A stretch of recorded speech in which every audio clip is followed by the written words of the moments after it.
രാവിലെ കോളിംഗ് ബെല്ലടിക്കുന്ന ശബ്ദം കേട്ട് കതക് തുറന്ന് നോക്കിയപ്പോൾ എൻ്റെ ചങ്കത്തി ഇളിച്ചുകൊണ്ട് വന്ന് നിൽക്കുന്നു. ഞാനും ദിലീപും സംസാരിക്കുകയാണ്. അവളോട് എന്തെങ്കിലും ചോദിച്ചാൽ ഷോക്കേഴ്സിലിരിക്കുന്ന പട്ടിപ്പാവ കണക്കിന് തലയാട്ടും. ഇവൾ എപ്പോഴും എന്തിനാണ് എൻ്റെ പുറകിനിങ്ങനെ നടക്കുന്നത്? ഞാൻ പലപ്പോഴും ആലോചിച്ചിട്ടുണ്ട്.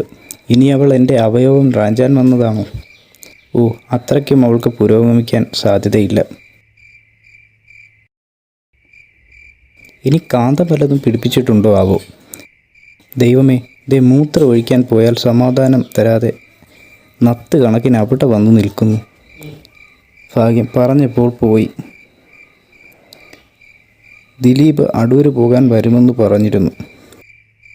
ആദ്യമായിട്ടാണ് ഈ കണ്ട സമയത്ത് വരുന്നത് കാരണം ഒരു ഉപകാരം കിട്ടിയത്. ഇവളിതെവിടെ കയറി വരുന്നു? പറഞ്ഞപ്പോൾ മാറി നിന്ന് കാര്യമായി.